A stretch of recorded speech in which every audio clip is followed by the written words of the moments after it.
Buenos días.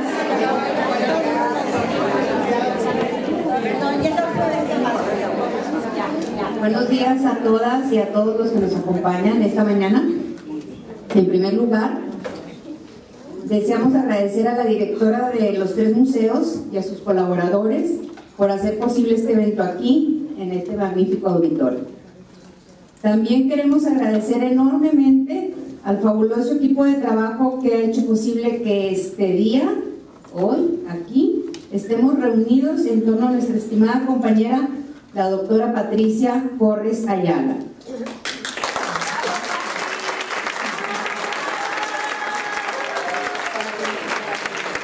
Este equipo está formado por Teresa Cavada, María Elena Camargo, Minerva Serna, Rosaelia de Hoyos, Moni Zavala, Connie Lozano, Irma Herrera,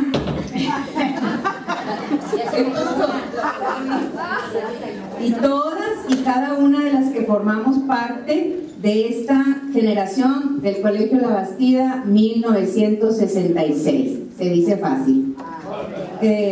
Recordis.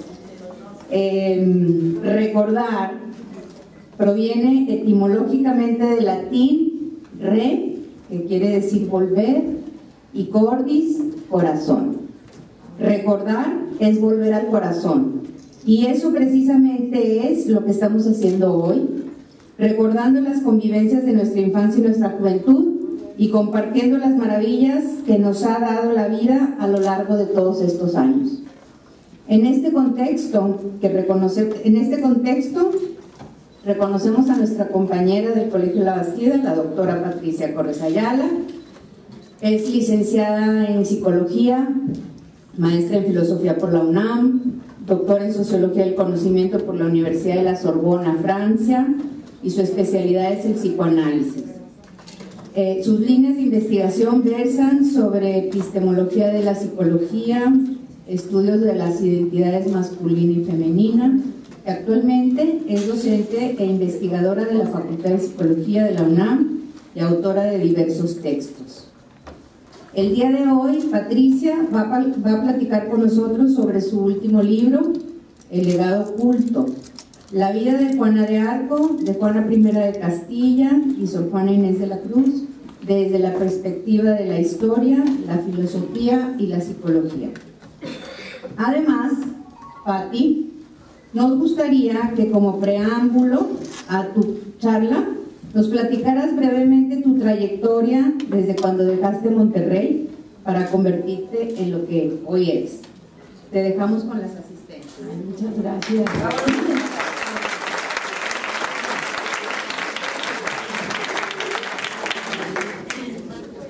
Yo quiero empezar agradeciendo todo el esfuerzo que significó para todas mis compañeras queridas el estar aquí juntas, el realizar un evento como este.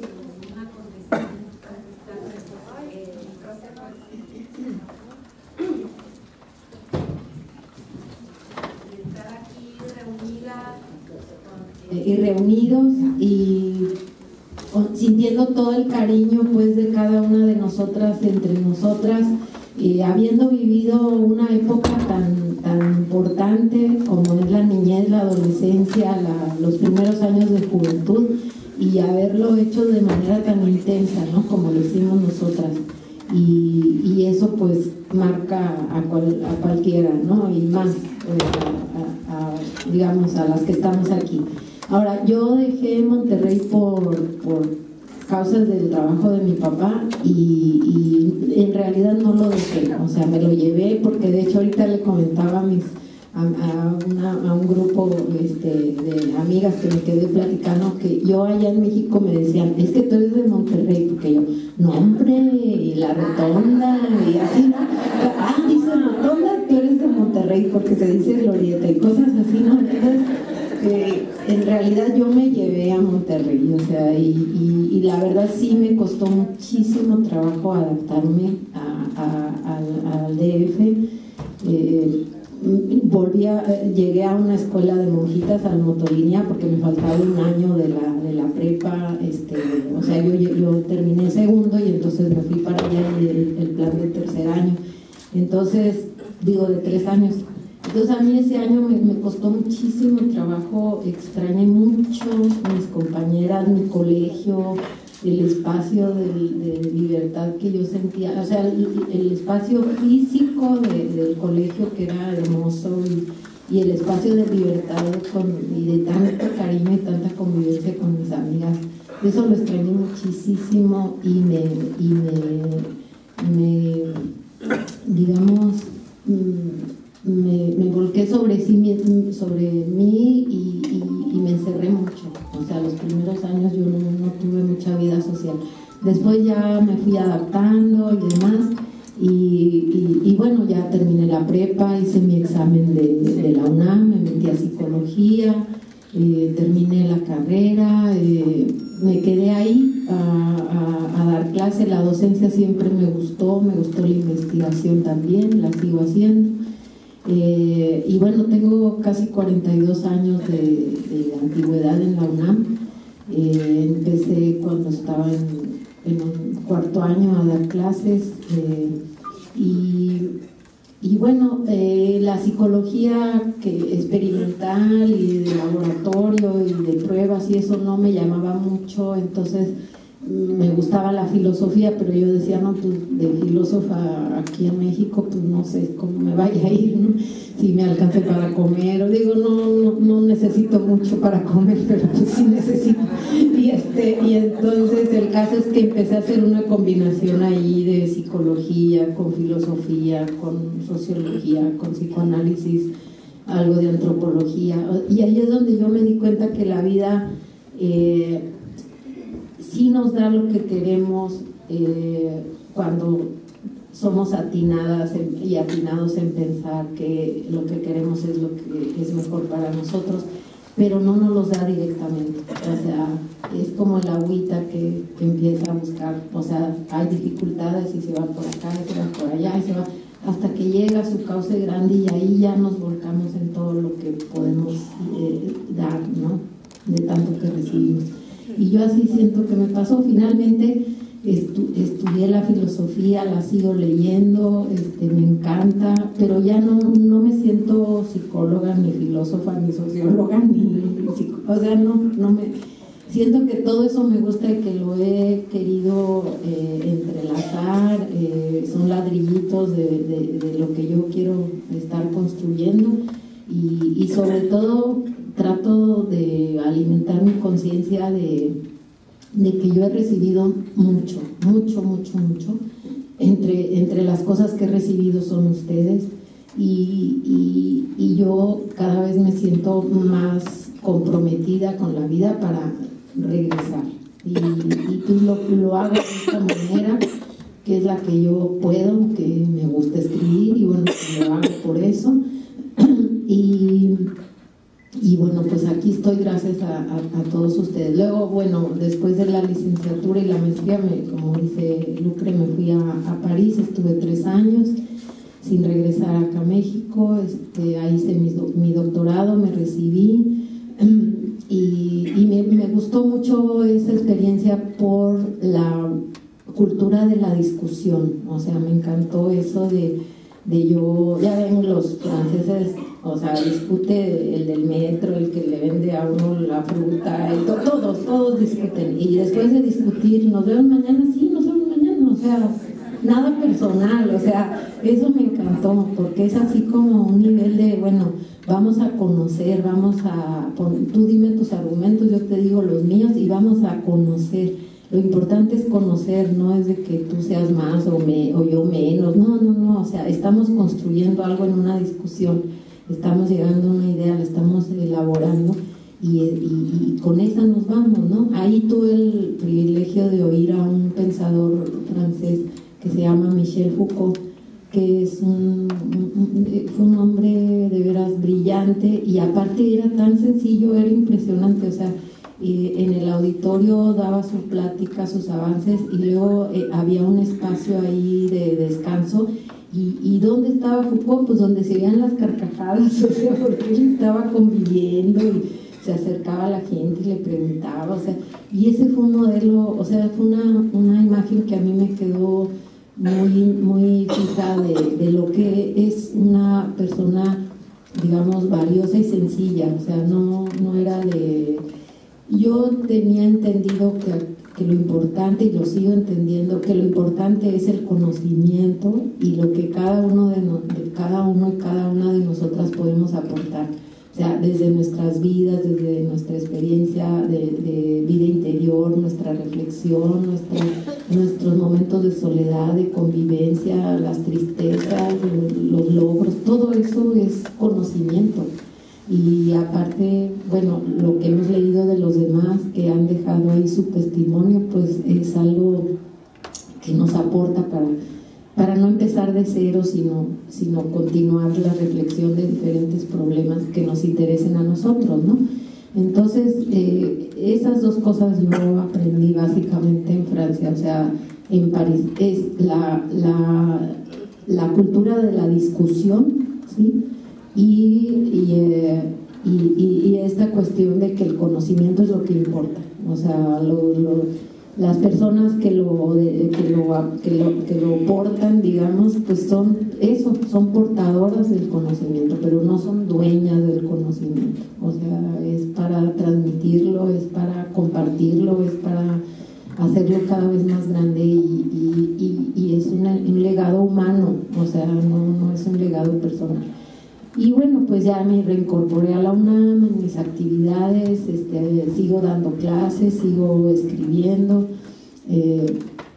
y yo escribo pues para que me lean y para que me digan si les gustó, si les interesó, si les sirvió, y para compartir un poco de todo lo que, como les dije ya antes, siento haber recibido de la vida en mis diferentes momentos que llevo hasta ahora, ¿no?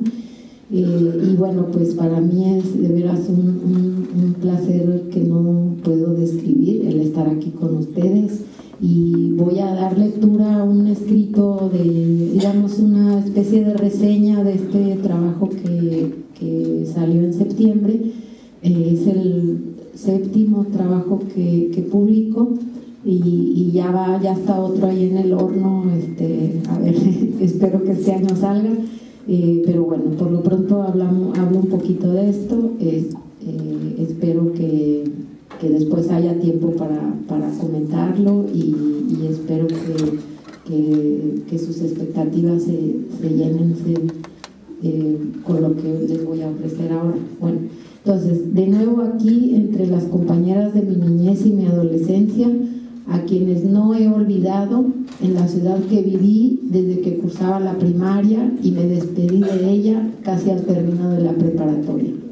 Hoy, gracias a una amable invitación de estas hermosas amigas, me fue posible este reencuentro, el cual quiero gozar al máximo. Traigo conmigo un relato que habla de 3 figuras que me conmovieron por diferentes cualidades y a la vez debido a ciertas semejanzas entre ellas. Se trata de mujeres que vivieron diferentes épocas en diversos países y que tuvieron un papel destacado en las sociedades. Juana de Arco, Juana I de Castilla y Sor Juana Inés de la Cruz. Hablemos pues de tan impactantes mujeres. Juana de Arco fue una joven que vivió la invasión inglesa a su tierra natal, en lo que se conoció como la Guerra de los 100 años, la cual se llevó a cabo durante la Edad Media entre Inglaterra y Francia. Se trata de una campesina que ayudaba a su familia en las labores de cuidar a los animales mientras pastaban. Ella se distinguía por su notable devoción religiosa. Juana fue una joven sumamente inteligente, pues aun cuando no sabía leer ni escribir, su capacidad de razonar rebasaba en mucho a su conocimiento. Desde niña mostró honestidad, gentileza, y aun cuando socializaba, le gustaba apartarse y orar en soledad, lo cual le proporcionaba mucha tranquilidad. Ella tenía una intensa vida interna. No obstante, Juana fue más que mística, amante de la acción, pues una vez que tenía clara una meta, la perseguía con ahínco y plena convicción. Juana fue apasionada a la vez que fervorosa, y eso la movía hasta que llegaba a sus objetivos. Aunado a la valentía, el arrojo y la bravura, Juana fue sensible a la desgracia y esto la llevó a luchar para la transformación de Francia. Ella sufría en los combates, se aferraba a su estandarte y solamente llevaba la espada como símbolo. Ella cabalgó, exhibiendo su atuendo de soldada, con el corazón por delante, sin mostrar miedo o inseguridad. Su ejército la seguía, creía en Juana porque no los decepcionó, porque siempre estuvo con sus hombres en combate. Algo que podría haberse considerado un defecto es que Juana era precipitada, lo cual contrastaba con la indefinición de los que luego formaron parte de su ejército y del delfín Carlos VII. Ella difícilmente comprendía la debilidad, el titubeo. Juana apura los acontecimientos porque sabe que no cuenta con mucho tiempo de vida.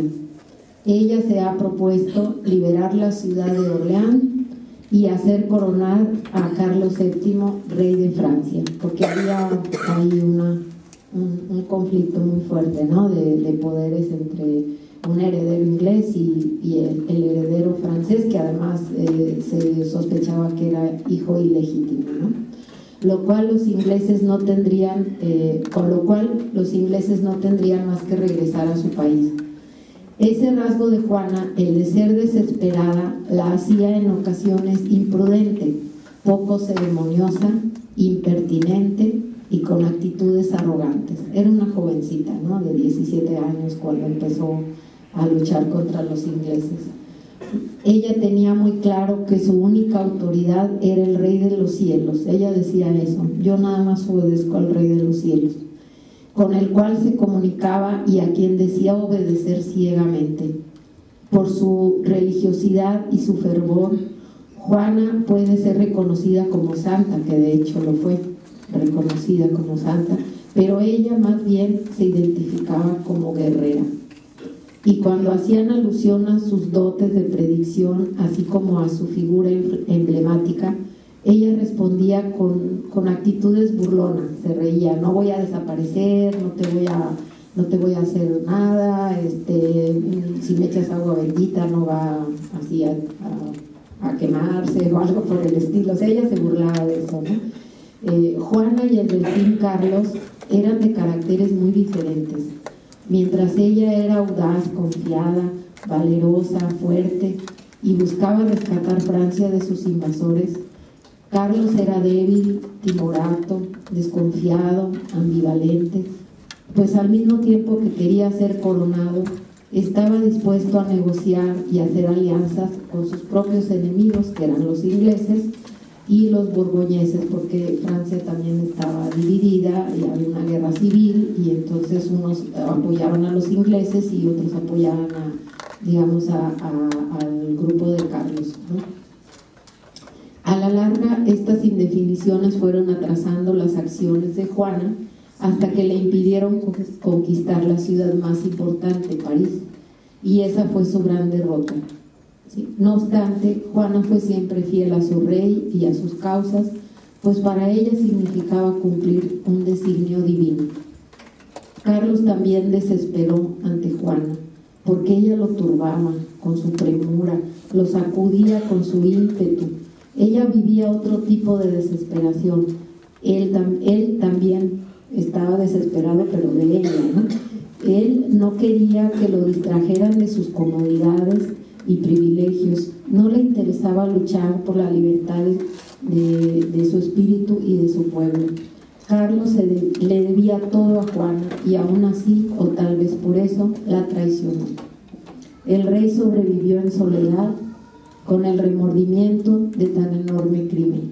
Esa fue su penitencia por haberle dado la espalda a su salvadora.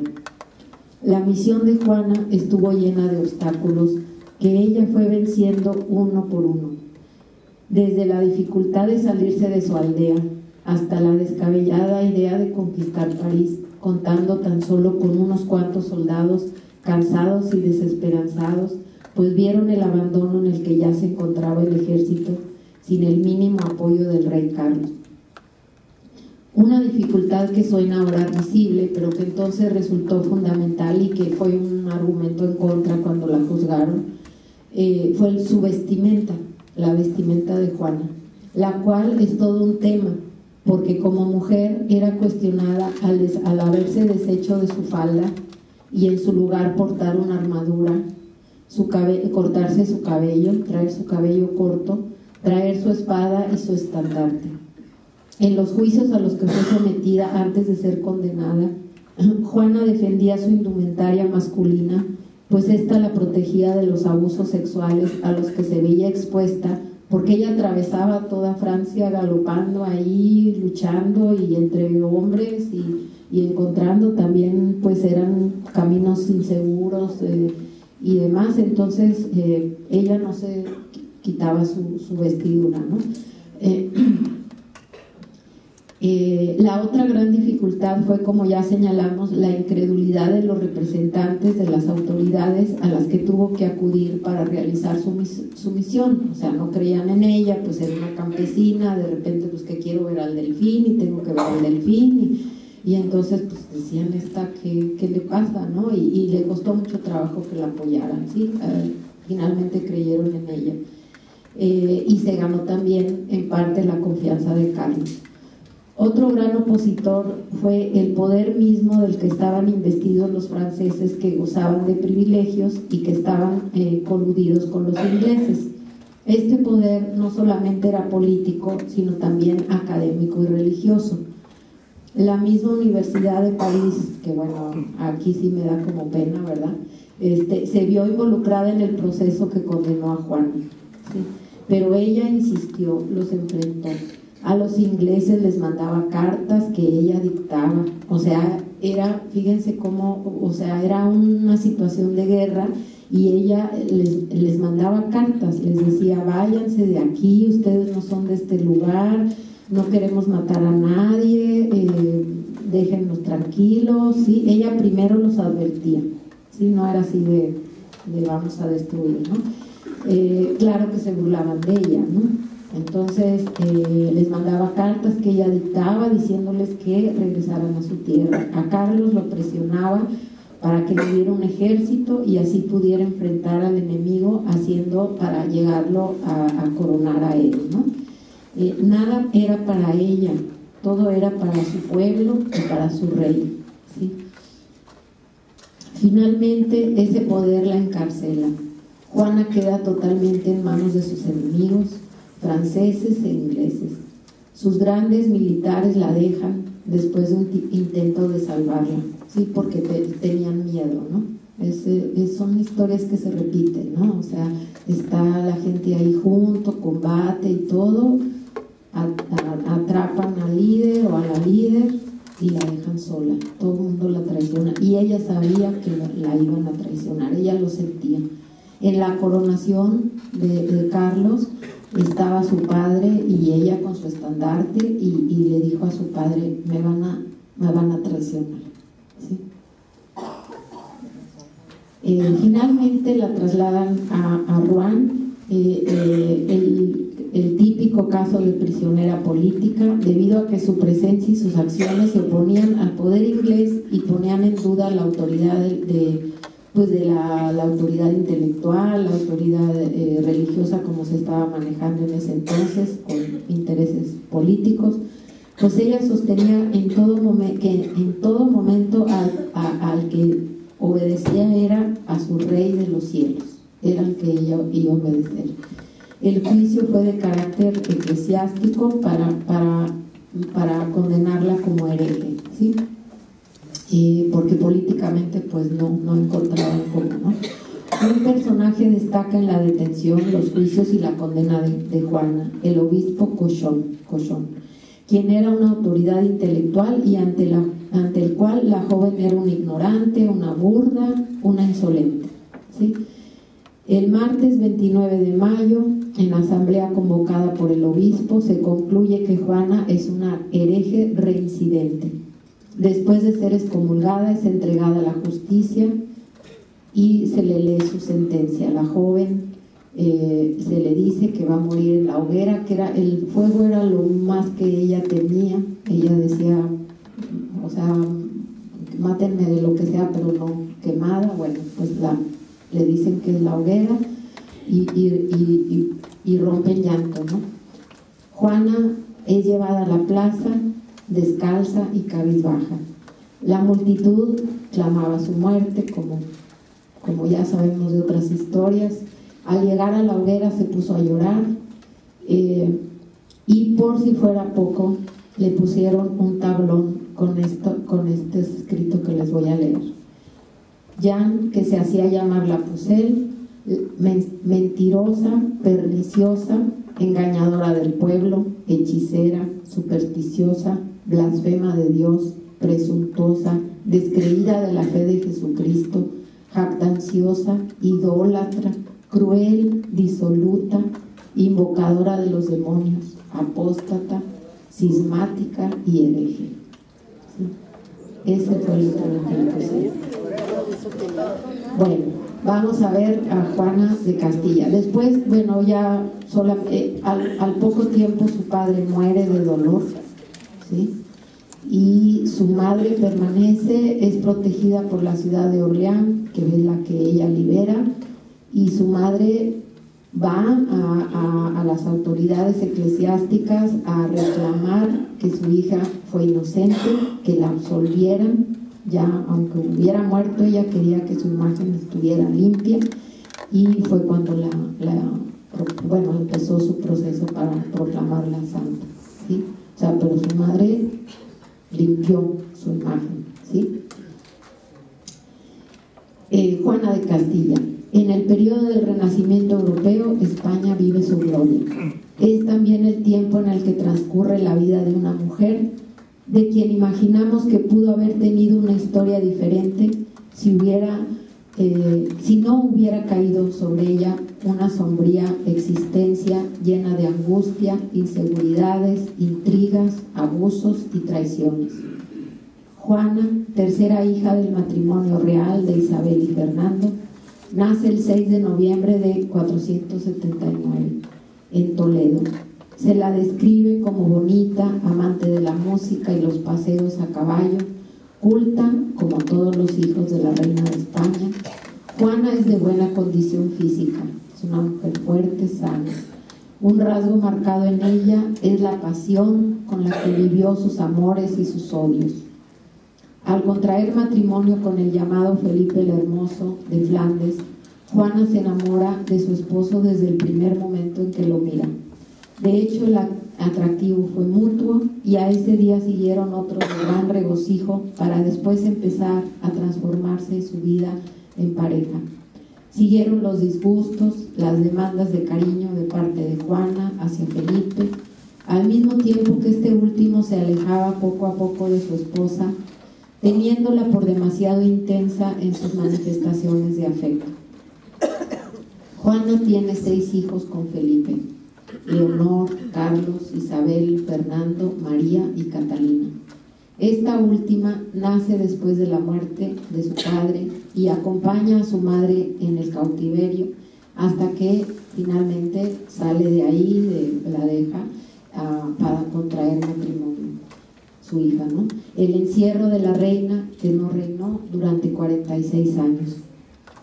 Debido a la muerte de su hermano Juan y después de su hermana Leonor, seguida de su hijo Miguel, la heredera al trono era Juana. O sea, ella no era la heredera natural, era la tercera hija, pero hubo una serie de muertes que finalmente la colocaron como la heredera. Ella se encontraba en Flandes cuando conoce la noticia y es solicitada a presentarse a las cortes españolas con su esposo. Ambos parten a España, dejando a 3 de sus pequeñitos ahí en Flandes con su cuñada Margarita, que era la que se había casado con su hermano Juan, que murió. En España los jóvenes son recibidos con grandes honores y son destinatarios de los reconocimientos correspondientes. En esta visita, Juana permanece con sus padres, prolonga su estadía porque estaba ya embarazada de su cuarto niño, y además la reina quería pues tenerla cerca, la sentía como un poco perdida en ese Flandes, en esas costumbres que no eran españolas, y que ella estaba muy atada con su esposo, y entonces la reina la quiso rescatar, digamos, la quiso volver a su cultura, y le dijo: quédate aquí porque pues estás en riesgo si te vas, ¿no? Estás embarazada, quédense aquí. Y Felipe no quiso quedarse, quiso regresarse. Él no gustaba de la cultura española, no mostró interés en adaptarse a ella, no le interesaba aprender el idioma. En cambio, Juana, cuando llegó ahí de jovencita, se esforzó por formar parte de esa vida, aun cuando era muy diferente, hasta el clima, ¿no? Era muy diferente a su España soleada, ¿no? La alimentación igual era diferente, las costumbres, el idioma, pero ella tenía toda la disposición, ¿no? de aprender. Hay cosas de Juana de las que se habla poco, pues lo que se resalta es su locura, y así pasa la historia. Juana la loca, o sea, si ustedes ponen en el buscador Juana la loca, porque Juana I de Castilla, pues no, ¿verdad? Aquí nos interesa retomar episodios de su vida en los que ella muestra estar llena de energía, misma que luego va mermando debido a las consecuencias que traían sus expresiones de protesta. Ella era una mujer, una joven, pues se veía rebelde porque tenía mucha fuerza, y entonces ella decía algo que, digamos, que lo que pensaba, veía algo que no iba con sus sentimientos y lo decía, y entonces eso se veía mal, ¿no? Se enfrenta a su madre, se enfrenta a su esposo, se enfrenta a su padre. A ellos los adora, ¿no? Pero sí les dice cosas que pues, por ejemplo, a su madre le decía que por qué toleraba las infidelidades de su padre, y por qué incluso, digamos, del rey, y por qué incluso recibía a los hijos que había él tenido fuera de, digamos, no con ella. Entonces, esas cosas a la reina, o sea, no se acostumbraba a hacer eso, y eso ya decía: bueno, mi hija no anda bien, ¿no? O sea, no anda bien de la cabeza. Entonces Juana era castigada por esas cosas, ¿no? Y la aislaban. O sea, no, el encierro que ella vivió no fue el primero. O sea, desde el esposo la castigaba, la encerraba, ¿sí? Entonces ella pues dejaba de comer, dejaba de dormir, o sea, dormía mal, comía mal, se castigaba ella misma. O sea, ella primero protestaba, se le regresaba toda esa agresividad y se la ponía a ella, y entonces se castigaba, ¿no? Entonces acababa teniendo un aspecto desaliñado, como si estuviera enferma, ¿sí? Se culpaba, se arrepentía.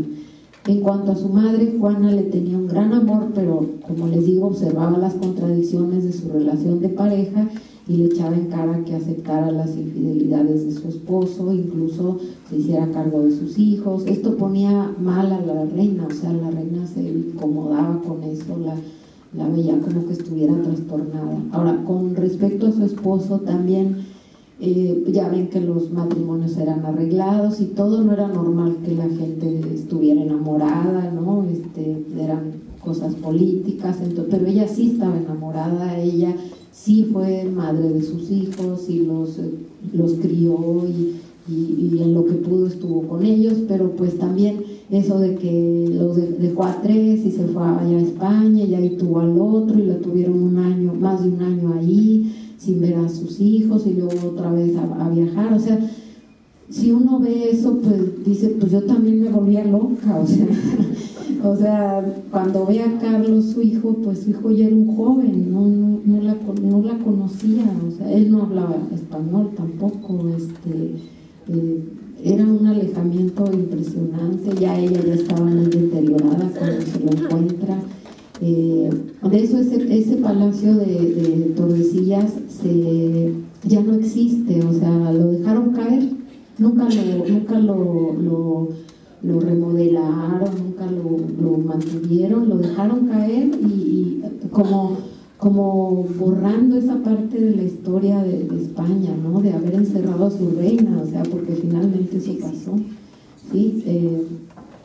Bueno, a propósito de su padre, Juana era consciente de que el principal interés de Fernando era la conquista y el poder. Fernando era un rey muy poderoso, muy bélico. De hecho, ustedes saben que se dice, ¿no?, que Maquiavelo en su obra El Príncipe se inspiró en Fernando. O sea, era todo un monarca él, ¿no? Y si bien mantuvo su vínculo con Isabel, Fernando, pues era la política lo que a él ahora sí que lo volvía loco, ¿no? Juana valoró las habilidades de su padre, aunque no dejó de dolerse de que él fue el que la encerró, ¿sí? O sea, con el pretexto de que digamos, muere Felipe, que también quería el poder que le correspondía a Juana, y entonces la familia, que también era real, la familia de Felipe, quería, bueno, según Fernando, quería arrebatar el poder ahí español, y entonces con ese pretexto de que no la fueran a secuestrar, de que no fueran, la encierra en Tordesillas su padre, ¿sí? Y hay una frase conmovedora que ella le dice, ¿no? Y para ser buen rey es preciso ser mal padre. Y bueno, hablando de la relación entre Juana y su hijo Carlos, pues este reinó desde que llegó ahí, bueno, como estaba en el testamento de su abuela Isabel, ¿no? Ella lo deja de heredero, ¿no? Y de albacea deja a Fernando, su esposo, y bueno, de titular a Juana, ¿no? Pero en cuanto muere Fernando, se aparece el niño Carlos, luego, el jovencito, y entonces era el siguiente de la fila, y señala que su abuela lo había dejado ahí como heredero, ¿no? Visita a su madre, como les digo, siguiendo el protocolo, pero pues sí, pues hay esa distancia terrible, y lo que se queda, porque van los dos primeros hermanos, ¿no? Él y su hermana, y Leonor, y entonces se duelen mucho de la chiquita, la Catalina, que estaba ahí con su madre, que ella estaba igual de encerrada que la mamá, y nada más se asomaba por la ventana y le tiraba cositas a los niños del pueblo, y no tenía con quién jugar, pero Juana era, o sea, si le quitaban a Catalina, ahí sí se moría, ¿no? Entonces van los dos hermanos y ven a la hermanita y dicen, no, pues ella es princesa, ¿cómo está viviendo así, no? Entonces se la raptan a la mamá, y cuando la mamá empieza a preguntar por la niña y le dicen que ya no está, no, o sea, es el acabose, ¿no? Entonces se vuelve a encerrar, vuelve a dejar de comer. De hecho dicen que, bueno, los carceleros de ella, que eran los que le iban a procurar todo, se quedaban con todo el dinero y para su familia, y a ella la tenían como animalito, o sea, le tiraban ahí la cazuela de comida, ella comía en el suelo, luego metía las cazuelas abajo de los muebles, o sea, no, era muy deprimente. Tuvo una persona que se hizo cargo de ella y la reformó totalmente, porque ella era agresiva, obviamente, y entonces él no le regresaba la agresión.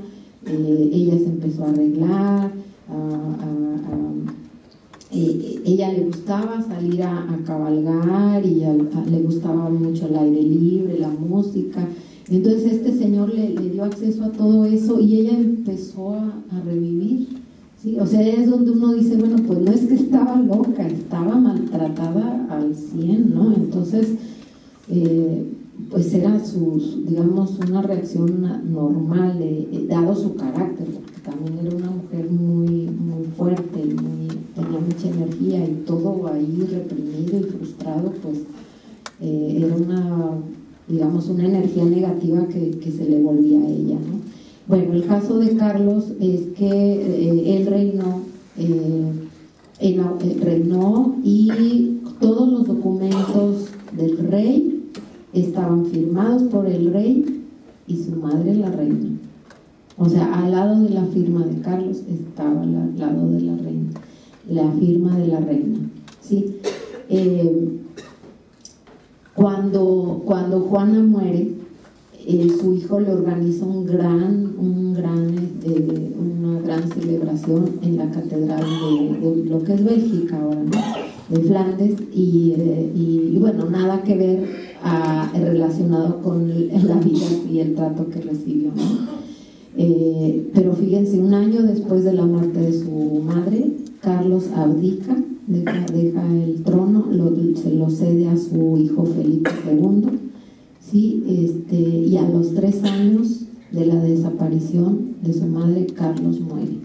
No pudo seguir firmando sin esa fortaleza de su madre al lado. No obstante esos desencuentros, Juana fue leal a su madre y a su padre, a su esposo, a su hijo, a su nación. Nunca hizo nada que fuera en contra de ellos cuando tuvo ocasiones porque hubo también movimientos de guerra civil en España y demás, y los comuneros la buscaron porque Carlos se ausentaba, ¿no? Como era un imperio, viajaba mucho y entonces dejaba a sus representantes. Bueno, fueron los comuneros a buscarla y tú eres nuestra reina y ahora es cuando te puedes proclamar. Y ella leyó un escrito totalmente congruente diciendo que ella no iba a hacer nada en contra en contra de su familia. De hecho, cuando murió su padre no le dijeron que ella había muerto, ¿sí? Él dijo, no le digan porque la va a trastornar más. No era por eso, sino porque pues ella, si se moría el padre, ella pues podía ejercer el poder, ¿sí? Entonces luego mandaron llamar a Carlos. Entonces les voy a leer una partecita de ese documento de ella. Dice: siempre obedecí y acaté al rey. Quisiera que fuera vivo y que ahí donde está viviere, porque su vida era más necesaria que la mía, ¿sí? O sea, ella no supo la muerte de su padre. O sea, una cantidad de cosas que le dolieron tanto, ¿no? Y en cuanto a su hijo, como les digo, tuvo la oportunidad de desplazarlo del poder y no lo hizo. La fueron a buscar y dijo: Juana no era una loca, probablemente se alteró su vida emocional al recibir tantos golpes, ¿no?, en su alma. El recelo de su madre, la infidelidad de su esposo, la separación de sus hijos, el acoso de los hombres que la rodeaban y querían tener el poder que a ella le correspondía. Juana no era una mujer cualquiera, común a su época, sino que difería en pensamientos y sentimientos con relación a las demás mujeres. Ella no aceptaba el engaño, no permitía el abuso de los hombres sobre las mujeres. Hubo un viaje de los que hizo de Flandes a España, donde naufragaron, porque bueno, el mar que como España estaba en conflicto con Francia, no pasaban por tierra, sino que se iban por mar, y naufragaban, ¿no? Era tiro por viaje eso. Entonces de repente dijeron: no, pues hay que deshacer la carga del barco para que no. Y entonces, no, pues hay que sacar a las mujeres que trajimos, ¿no?, para divertirnos, y hay que tirarlas al mar. Entonces ella dijo: ¿qué? O sea, ella no estaba enterada de eso y dijo: no, más bien hay que tirar a los hombres que metieron esas mujeres, que no tenían por qué estar aquí, menos porque las van a matar, ¿no? O sea, ella tenía esas actitudes, sí, y pues desconcertaba completamente, ¿sí? Bueno, el caso es que en la literatura sobre Juana de Castilla hay análisis psicológicos. Hay un hombre ahí, un alemán interesante, su escrito, pero ya desde el momento en que le empieza a analizar ya dices: no, o sea, no estoy de acuerdo. Pero no convencen esos análisis, ¿no? Dice: lo que sí se ve con claridad es la influencia que ejerció el ambiente en la emergencia de sus trastornos, o sea, todo lo que vivió, ¿no?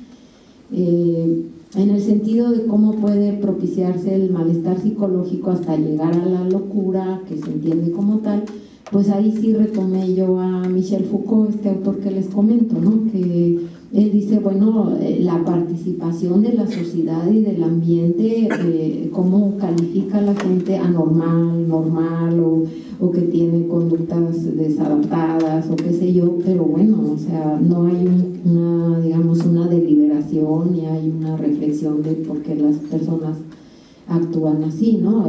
Simplemente está loca y ya, ¿no?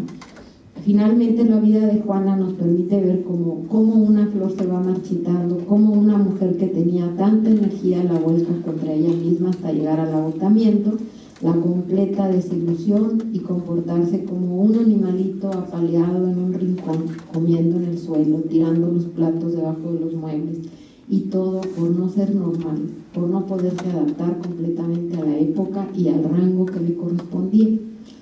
Juana, la reina, Juana la apasionada, llena de vida, con una gran energía, finalmente le dicen la loca, ¿sí? Bueno, ahora va nuestra Sor Juana, ¿no? Pasemos ahora a nuestra Juana, la poetisa, pero también la filósofa y la psicóloga. El registro del nacimiento de Juana es el 12 de noviembre de 1651, aunque también hay otro año registrado que es 648. Juana de Asbaje fue por su origen criolla, de etnia, aunque mestiza de alma. Según Octavio Paz, Isabel, la madre de Juana, era criolla, analfabeta, y su padre caballero vizcaíno. Juana fue hija natural y siempre se identificó con la familia materna. Vivió casi sin mencionar el nombre de su padre. La niña Juana se caracterizó por ser traviesa, juguetona, a la vez que reflexiva, y no le gustaba contrariar a la gente. Era risueña, vivaz, juguetona, tenía un ingenio rápido en las conversaciones, sabía improvisar, de pensamiento agudo, reflexivo. Niña soñadora que jugaba sola y podía perderse en sus fantasías, a la vez curiosa de lo que sucedía a su alrededor y en su interior apasionada. Juana insistió a su madre acerca de su interés por el estudio, hasta que finalmente consiguió que la mandaran años después a la Ciudad de México. Mientras tanto, la pequeña se entretenía leyendo los libros de la biblioteca del abuelo materno. ¿Sí? Tenía una gran biblioteca y la niña ahí se la pasaba leyendo, lo cual le generaba regaños y reprimendas. O sea, ella vivió su afán de saber como con culpa, como algo malo, ¿sí? Algo que era una cosa fuera de disciplina, digamos. Al ser enviada, al encantarle la lectura, también descubre que es hábil para escribir y le gusta. Y descubre que le gusta. Al ser enviada a la capital, ella habita en casa de unos tíos. La mamá tenía una hermana y vivían allí, ella y su esposo vivían en la capital y tenían relaciones con la corte, con gente de la corte. Y entonces vieron las dotes de la niña y dijeron, pues vamos a llevarla ahí, ¿no? Con los virreyes. Estos pues se quedaron encantados con la niña y la adoptaron, y entonces ahí se quedó desde los 12 años, ¿no? Ya jovencita, pues no le llena ese ambiente, ¿no? O sea, la cortejaban, pero eran hombres que estaban casados, o eran hombres que solo la querían, ahora sí que por un ratito, cosas así, ¿no? El caso, porque ella pues no tenía, digamos, padres notables, madres notables, o sea, de la corte, entonces la veían de esa manera y ella no aceptó nada de eso. Y además le llamaba mucho esto de la lectura, la escritura, y bueno, en el digamos, esquema de matrimonio de la época, pues eso no lo iba a poder hacer, ¿no? Entonces decide ser religiosa. Inicialmente se va con la orden de las Carmelitas, pero esa orden era muy, muy estricta, ¿sí? Digamos, levántate a las 4 de la mañana, ponte a fregar pisos, muchos ayunos, cosas así, y entonces ella se empezó a enfermar. O sea, ella era medio conchudoncilla, ¿no? O sea, no le gustaba la mala vida, digamos. Entonces, dijo, no, pues ya me enfermé, y entonces la rescata a la corte otra vez y se la llevan un ratillo ahí en lo que se repone, pero dice, no, yo quiero otra vez otra orden, nomás quiero otra orden, pero yo quiero estar en los conventos. Bueno, entonces ya se va con las Jerónimas, ¿sí? Y ahí tiene su celda cómoda, tiene sus libros, tiene sus aparatos para su telescopio, le regalaban cosas como sabían que a ella le gustaba, entonces ahí tenía pues estudio, ¿no? Le gustaba también pintar, la pintura, y bueno, las monjitas la iban a pedirle consejos y la tenían muy en especial, la proponían para que fuera madre superior a ella, nunca quiso, les ayudaba a la cosa de la contaduría, ¿no? Porque todos los donativos que recibía el convento y demás, pero no, nunca le gustó tener así autoridades, de ser autoridad ahí. Entonces, lo más importante para ella era el retiro y la posibilidad de leer y escribir. Juana escribe con una necesidad como la de respirar. No puede dejar de escribir sin sentir que con ello se le iba la vida, ¿no? Si no escribía. Ella nos lega una obra en forma de poesía y de prosa, ¿sí? En su obra manifiesta un profundo conocimiento del ser humano, o sea, ella es muy estudiada por los literatos, por la forma de su poesía, es una forma perfecta, ¿no? Y de su uso del lenguaje, pero su contenido es profundamente filosófico y psicológico, o sea, ella tiene un conocimiento impresionante de lo que es el ser humano, no solo digamos, ahora sí que no solo lo bonito, sino ya ve, por eso habla de los celos, la envidia y el coraje y la muerte también habla de la muerte, porque ella era muy vanidosa también, o sea, a ella le gustaba estar bonita y ella decía, no, yo antes de ser vieja ya me quiero morir, o sea, no, yo no quiero llegar a la vejez, no, porque la vejez me va a poner fea, yo no quiero estar fea, o sea, ella era así también. Bueno, entonces se expresa en torno a los celos, la pasión, la venganza, la vanidad, los sentimientos humanos, ¿no?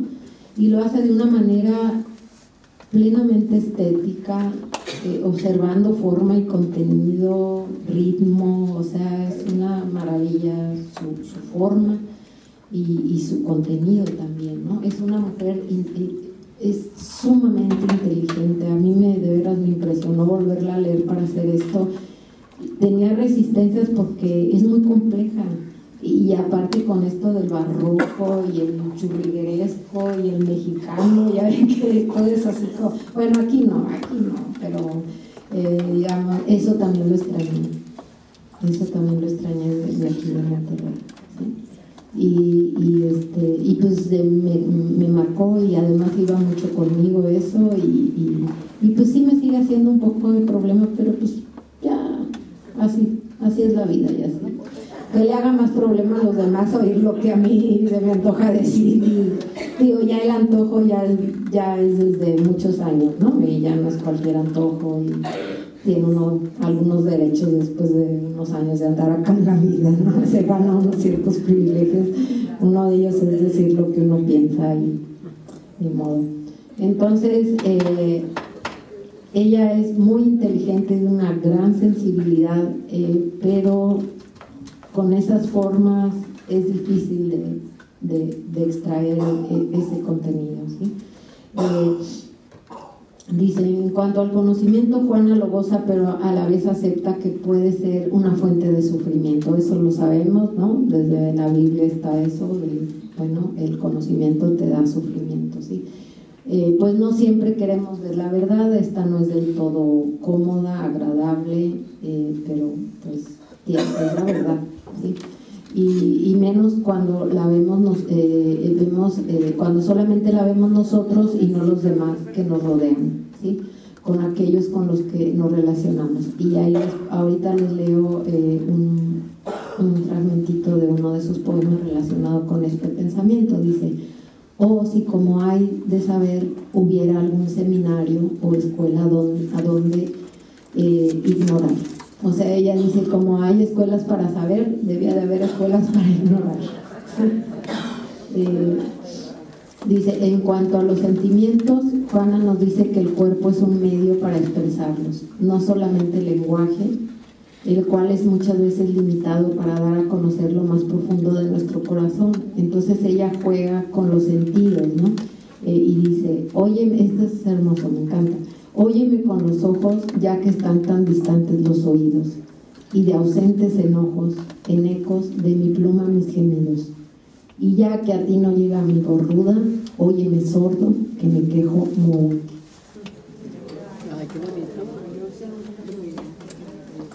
Dice, Juana exalta el valor de la fantasía también, o sea, no nada más es el intelecto, la elaboración racional, ¿no? Sino que dice, bueno, la fantasía es la vida, si nosotros no llenamos de fantasía todo lo que vivimos, es como si estuviera desvestida la vida, ¿no? O sea, así. Entonces dice, este sí es más conocido, ¿no? Que dice, finjamos que soy feliz, triste pensamiento un rato.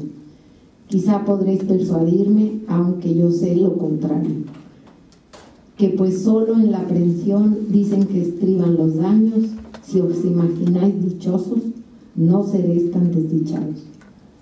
O sea, ella sabe que es fantasía, pero eso no, hay que hacerlo a un ladito y vivir esa fantasía y finjamos que soy feliz, ¿no? Y ya de tanto fingir, pues ya somos felices. Dice, Juana escribe su poesía, ahora, tiene una obra que se llama El Sueño, que es en poesía, pero el sueño es una adivinanza, o sea, es una cosa que poco se puede entender de eso, y lo que uno entiende, quién sabe qué será, ¿no? Entonces yo ahí pongo, en el libro pongo pues mi interpretación después de haberla revisado en lo más que yo pude, ¿no? Entonces se considera una obra muy completa, la obra llamada El Sueño, llena de misterio y simbolismo. Los literatos la han analizado, se han encantado con sus formas. A mí me parece que es un análisis de su interior, es como su biografía de su interior y de su vida. Y aparte ella, ahí es donde está, digamos, ya antes de Freud ella ya estaba diciendo, los sueños son la vida interna de la gente, ¿no? de cada uno de nosotros. Habla de que también es un estado de reposo biológico, pero además de que es un estado de reposo ideológico, digo yo no fuera, ¿verdad? De reposo biológico, sino como los ve después Freud. O sea, es la expresión de los deseos que se ocultan en el estado de vigilia y que no se pueden, digamos, son censurados. Y entonces en el sueño pues ya hacemos de las nuestras, ¿no? O sea, armamos nuestro escenario, nuestros actores, todos los actores somos nosotros, partes de nosotros, y ahí hacemos nuestra obra, ¿no? Y ahí cumplimos lo que no pudimos hacer en la vigilia, ¿no? Juana también se adelanta a señalar que nuestro conocimiento varía de individuo a individuo, no hay una sola verdad, es relativo, ¿no? Y entonces dice en un fragmento, dice, todos son iguales jueces y siendo iguales y varios, no hay quien pueda decidir cuál es lo más acertado. ¿Sí? Eso es filosofía, eso es filosofía, o sea, no es la mujercita que se puso a hacer ahí unos poemas, no, o sea, el contenido es la filosofía actual, de hecho, del siglo XX y XXI. Juana tiene una época de confort, buen trato y reconocimiento, de gran productividad, pero también en sus últimos años de vida la pasa mal. O sea, yo revisé, entre otras cosas, de Juana hay libros de bibliografía sobre ella, o sea, es así inagotable, ¿no? Obviamente yo no me puse a hacer eso, pero sí, tuve que leer a Paz, ¿no? A Octavio Paz, su libro y no solo él, 2 que 3 también dicen, bueno, Juana vivió en el confort, su celda, todo bien, pero ella los últimos años la pasó mal. a veces también se da la imagen de que Juana pues era un tanto arribista, como que se le acercó a ella a los virreyes y pues para recibir beneficios. No, o sea, porque los virreyes de la época en la que ella le fue bien, pues era gente culta, que la supo reconocer. O sea, ella no tuvo necesidad de ser más que ella, punto. Y la adoptaron y la apoyaron. ¿Sí? Y eso es un reflejo no solo de lo que ella valía, sino de lo que valían esas personas que la reconocieron. O sea, eso también hay que tener en cuenta. O sea, hay un filósofo que se llama Spinoza que eso dice, o sea, ella también lo dice. O sea, la belleza que tú ves en mí es la tuya. ¿Sí? Es tu belleza, por eso es el reconocimiento. O sea, si yo cuando dice uno, es que era un malvado, no me reconoció, bueno, pues ¿cómo quieres que te reconozca un malvado? O sea, tendrías que haber sido malvada para que te reconociera un malvado. O sea, reconocer es ver en el otro algo que uno ya trae. Entonces, pues si es una envidiosa y una mujer así tremenda, pues qué bueno que no me reconozca. O sea, es un privilegio, lo voy a poner en mi currículum. O sea, no me saluda fulana, o sea, qué bueno que no sí, conózcanme, no me saluda fulana de tal, ¿no? De ahí. Entonces, ella por eso fue reconocida, porque era gente valiosa la que estaba ahí. Digo, los mandaban a reinar, digo, era su rol, lo cumplían, pero era gente culta. Ahora, las personas que fueron ya, la persona que ya fue a punto de que ella muriera, ya era una situación muy complicada en la Nueva España, ¿sí? En la misma capital, por muchos sentidos. Había fenómenos naturales en contra, hubo inundaciones, pestes, plagas, no había alimento, el Palacio Nacional fueron y lo incendiaron, o sea, la gente estaba protestando, pues no tenía que comer, el virrey estaba escondido en un convento, o sea, él dejó ahí el palacio, dijo que lo quemen, yo acá me salvo, y entonces además hubo una petición que le hicieron de que hiciera un escrito analizando a un teólogo muy reconocido y dijo ella, bueno, lo voy a hacer, pero no quiero que lo publiquen, o sea, es algo que usted me pide y pues yo lo voy a hacer, pero no y lo publican. Entonces además le empiezan a perseguir, ¿sí? Entonces ella ya se sentía muy mal y muy incómoda, muy perseguida, por eso viene esta frase de yo la peor. Ella afirmó en su testamento, yo la peor de todas, ¿sí? Y hasta dicen que ahora sí que con sangre se cortó y dijo, yo la peor de todas. O sea, se cuestionó toda su vida, toda su obra, que si hubiera valido la pena, que si había valido la pena dedicarse a escribir, que se puso la peor, que ella pues, no valía lo que había hecho, que había sido una vanidosa, ¿sí? Y entonces hay una peste ahí en la ciudad que llega al convento de ella, ¿no? Y entonces hay varias monjitas que empiezan a morir y entonces ella se ofrece para ayudar. Pero era así una especie de suicidio, ¿no? O sea, quiero contagiarme, ya me quiero morir, ¿sí? Y entonces, pues sí, se contagia y muere, ¿no? Pero de veras es una mujer impresionante, sumamente inteligente. Ahora, es feminista, pues las feministas la toman, pero yo digo que es feminista no porque odia a los hombres, sino porque reivindica a las mujeres en este sentido de su época, y hasta dice, bueno, las mujeres podríamos ser educadas por mujeres, las mujeres grandes que eduquen a las jovencitas, ¿sí? y que les transmitan sus experiencias, sus vivencias, y entonces ahí se vaya construyendo lo femenino, desde lo femenino, ¿sí? Esos eran los pensamientos que tenía. Ahora, bueno, esto de los celos esos poemas de celos son impresionantes, pero tiene estos otros. Yo leí 2, 3, bueno, ahí en el libro pongo más cosas, ¿no? Pero bueno, es que estos, digamos, Estas tres mujeres fueron, a mí me impactan su energía, su vitalidad, su fortaleza, su valentía, digamos, la claridad que ellas tenían en sus convicciones, ¿sí? Y que no las movieron de ahí, o sea, no las movieron, o sea, Juana de Arco firme, ¿no? Nada para ellas, o sea, en realidad lo poco que pudo haberse vivido de confort por decir Juana, nuestra Juana, no tiene nada que ver con todo lo que nos dejó. O sea, es impresionante el tesoro que nos dejó, ¿sí? Juana de Castilla, bueno, pues ella como pudo, ¿sí? Como pudo vivió con la dignidad que pudo vivir, ¿sí? Y nada para ella tampoco, nada para ella. Y Juana de Arco tampoco.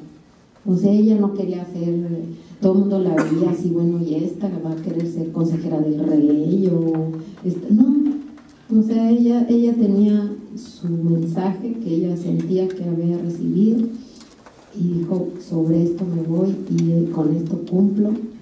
Y por eso le decían que era irreverente, porque ella decía, bueno, yo obedezco al mero mero, o sea, yo obedezco al Señor de los cielos, a ese sí lo obedezco, y Él me mandó esto, lo voy a hacer, y me da miedo morir y no quiero morir, y sé que voy a morir, pues me muero, ni modo, por esta causa, ¿sí? Entonces, pues aquí está un poquito de esto, de estas mujeres grandes, y que muchas de ustedes tienen esto, ¿sí?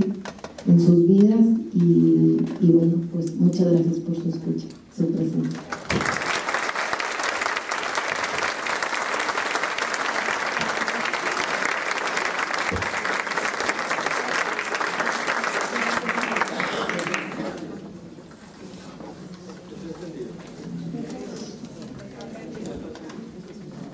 Pues qué interesante, Pati, muchas gracias por habernos compartido todas estas reflexiones de tu obra. Definitivamente nos haces ver que qué difícil es ser una mujer inteligente en cualquier época. No hay espacio para la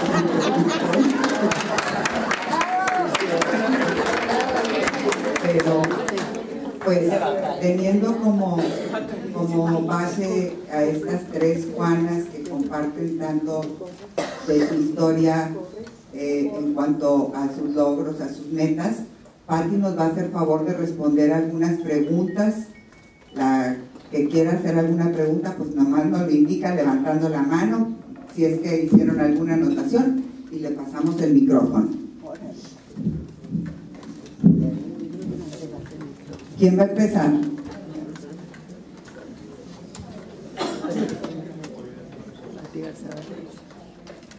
A mí me parece muy interesante la forma como tú expresas y, bueno, pues amas la vida de estas tres Juanas, ¿no? Se observa, así lo percibo. Y me gustó mucho la forma tan sencilla y coloquial como lo expresas. Y sé que eres regiomontana, por lo que comentaste. Entonces, saliéndome un poquito del tema, me interesa mucho ver escuchar tu punto de vista acerca de cómo tú, siendo regiomontana, una académica y literata, ves las cualidades de la mujer regiomontana y los defectos también. Mira, bueno, esto de dónde soy, pues como le comentaba, yo viví en varios lugares y estuve 9 años aquí. Yo digo que soy de aquí, o sea, tengo la tercera parte de mi vida, de la vida que me formó de ser aquí. Yo de hecho nací en el DF, pero luego como mi papá trabajaba en Pemex lo cambiaban, ¿no? Entonces aquí estuve pues, años muy importantes de mi vida, ¿no? Y sí me siento de aquí en ese sentido, ¿no? En ese aspecto. Ahora, bueno, ya les fui diciendo un poco, ¿no? De esta parte de decir las cosas, este modo, que es muy diferente al DF, ¿no? O sea, el DF es así como, darlo así como 8 vueltitas y luego ya, bueno, ¿qué me quieres decir? ¿No? Y a mí no me ofende, o sea, cuando, bueno, la gente a veces me busca que la firma, que para la recomendación, que los chavitos que se van de beca, ¿no? Y entonces, ay, Pati, ¿cómo está? Yo bien, y yo así, y no, para hacer la platiquita y no decir, digo, ¿qué se te ofrece? Dime, o sea, ¿quieres que te firme algo? ¿Quieres que te apoye en algo?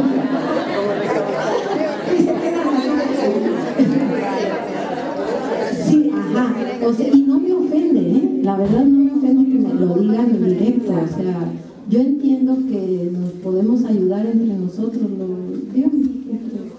sí, o sea, si mi firma te sirve para que te vayas de beca, bueno, digo, a mí no me tardo ni 2 minutos, ¿no? Entonces, y eso porque pongo Corres Ayala, porque digo, pues mi mamá, ¿no? O sea, Patricia Corres Ayala.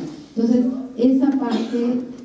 esa parte chocó mucho conmigo aquí, ¿sí? O sea, y allá me hace un poquito como de, o sea, me incomodaba yo y me incomodaba a mí bueno, ¿a dónde vas?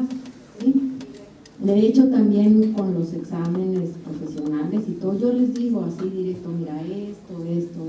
Y yo oigo otros maestros que Cantinflas, no hombre, se queda pero así, mira, chiquito.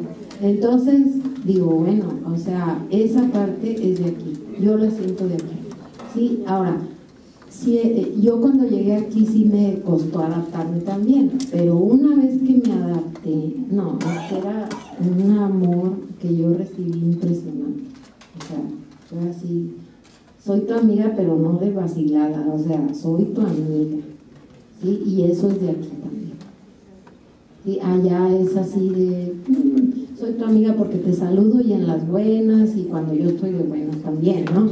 Pero aquí no. O sea, aquí no, o sea, yo engordé de tanta despedida cuando me fui, o sea, te lo juro. Sí. No, eso es de aquí, eso es de aquí. Entonces, bueno, yo creo que esas 3 cosas son bien valiosas. Gracias. Hola, Pati. ¿Qué pasó? Buenas tardes. ¿Qué pasó? ¿Cómo estás? Pues bien contenta. Yo nomás quisiera, así rapidito, preguntarte, ¿por qué estas 3 Juanas? Ajá. ¿Cómo lograste cernir las mujeres maravillosas que nos han antecedido en esto de la equidad, digamos? ¿Cómo lograste saber que estas 3 eran las indicadas para tu libro? Pues mira, ahora sí que fue bien simple. Empecé por el nombre.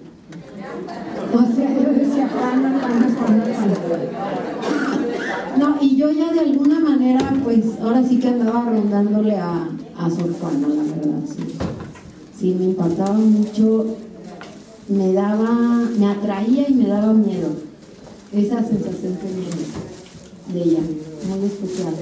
Sí, que es una persona que como que te atrae, pero a la vez te echa para atrás, ¿no? Entonces ella, y luego esto de la locura, o sea, yo sentía, ahora sí que sentía feo que le dijeran Juana la loca y que le digan así, ¿no? Y de Sor Juana la verdad se me hizo una chamaquita, ¿no? De 12 años y luego 17, porque a los 12 años fue cuando empezó y esta parte de sus voces, fíjate, cuando oyes, bueno, yo he oído comentarios de franceses que dicen, ya pareces, ya te pareces a Sor Juana, ya estás oyendo campanitas, o sea, ella lo salvó del dominio inglés, inició el proceso, no digo que ya ella hizo todo, pero si ella no se avienta, ¿sí? ahí hubieran seguido, y te dicen eso, entonces dices, a ver, ¿cómo está la cosa? ¿Sí? Que si es santa, pues que sea santa, que sí, pero ella tenía ese valor de haberlo sacado de ahí, y fue un líder, y creyeron, hombre, fíjate, hay un hombre que fue de los pegados con ella, que era un perverso, era un hombre perverso, ¿sí? Cuando la vio, le obedeció en todo. A ella no le gustaba tampoco que anduvieran jugando con las mujeres. No, ¿qué mujeres? Vámonos a rezar y vámonos a la misa y todos a comulgar. Y ahí tienes a todos los del ejército comulgando, yendo a misa, porque aguas, con Juana. Y en cuanto la encarcelan y la matan, ese hombre regresó a la perversión. ¿Sí? O sea, dijo, no, pues aquí ya no hay nada, ¿no? O sea, si la matan a ella, ¿qué puede haber? Entonces te digo, ella me llamó, dije, no, pues no es la que oye nada más campanitas, o sea, fue una mujer, una joven impresionante, ¿no? Una madurez que, digo, era una escuincla, pero tenía cosas de escuincla, pero lo que un adulto, como tener fijas sus convicciones y saber a lo que se mete y las consecuencias y aún así hacerlo, era ella. Entonces, sí, o sea, por diferentes motivos me llamaron la atención, ¿sí?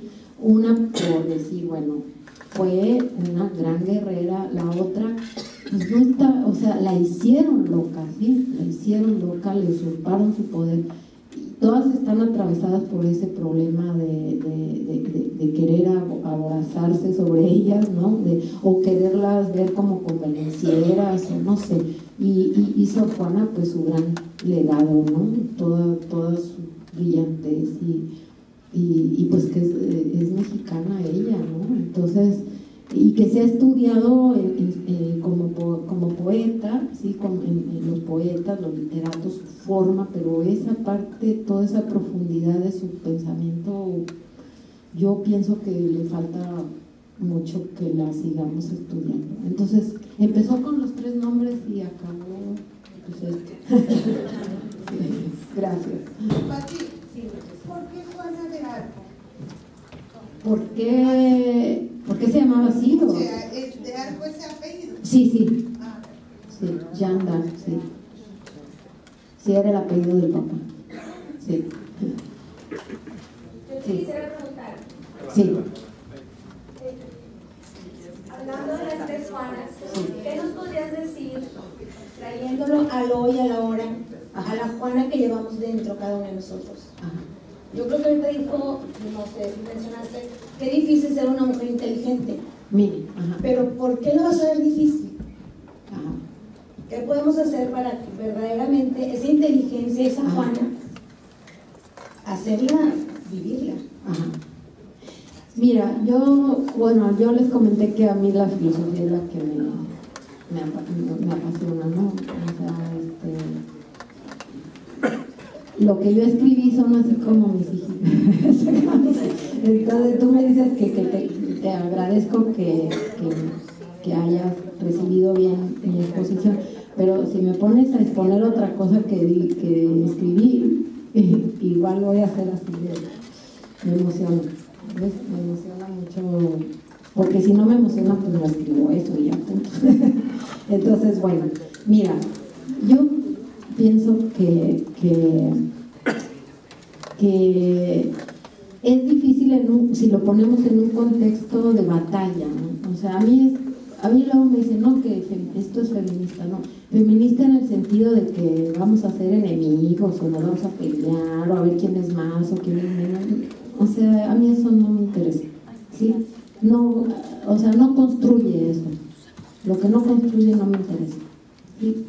Lo que te deprime, te llena de odio, de rencor, de coraje, digo, esos sentimientos son negativos y no te llevan a nada. Entonces, yo pienso que hombres y mujeres en este trabajo de vida interior, que la alimentemos esa vida interior, todos la traemos, pero no le hacemos caso, mucho caso, ¿sí? Entonces, es como cultivarla, ¿sí?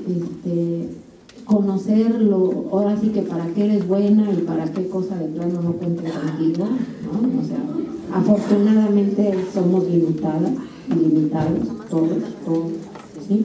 Pero los límites en el sentido positivo, o sea, hasta aquí llego yo y de acá para adentro yo lo hago re bien y de acá para afuera busquen a otra persona.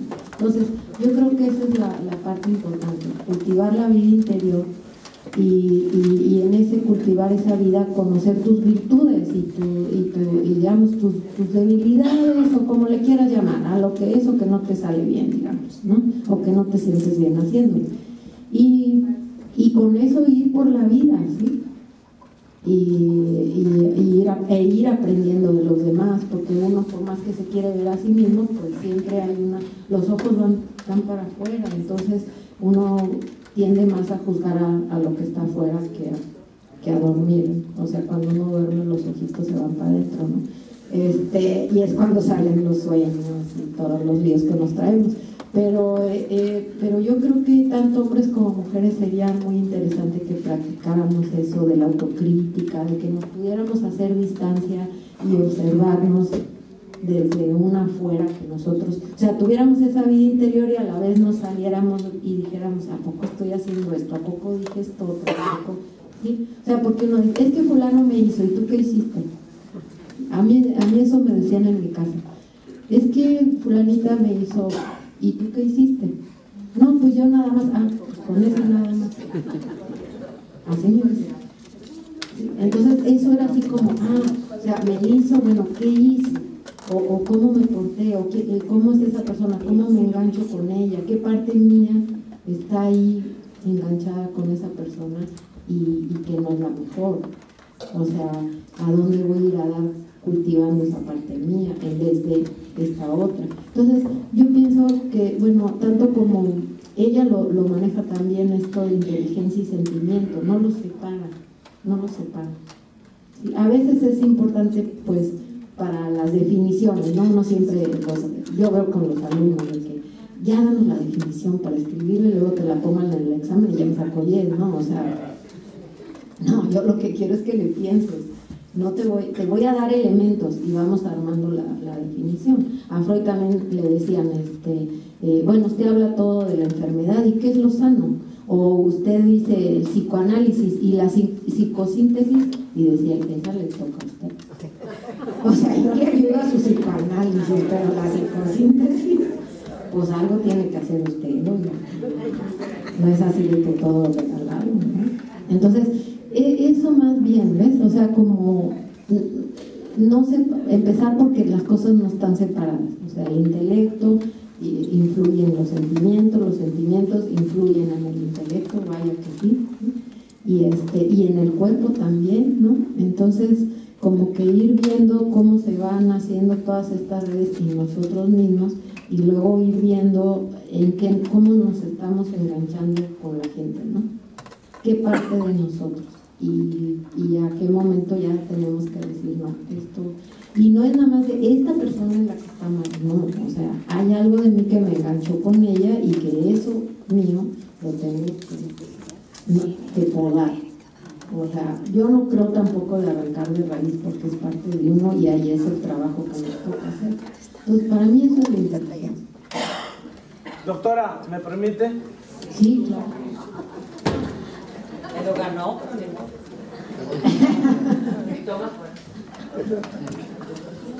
Doctora, pues lo felicito sinceramente.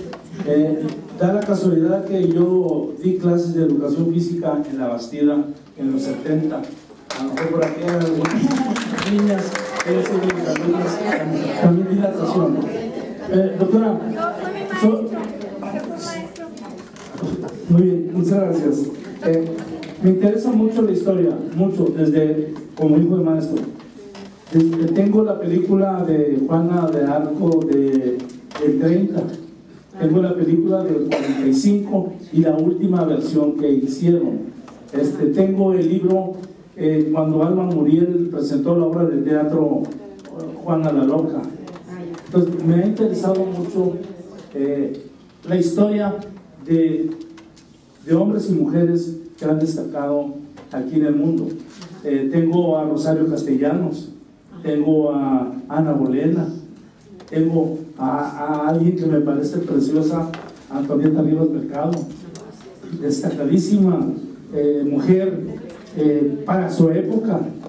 Ese es el asunto, ese es el problema que tenemos, que mucha gente se sale del contexto, muy afuera de su época que le tocó vivir.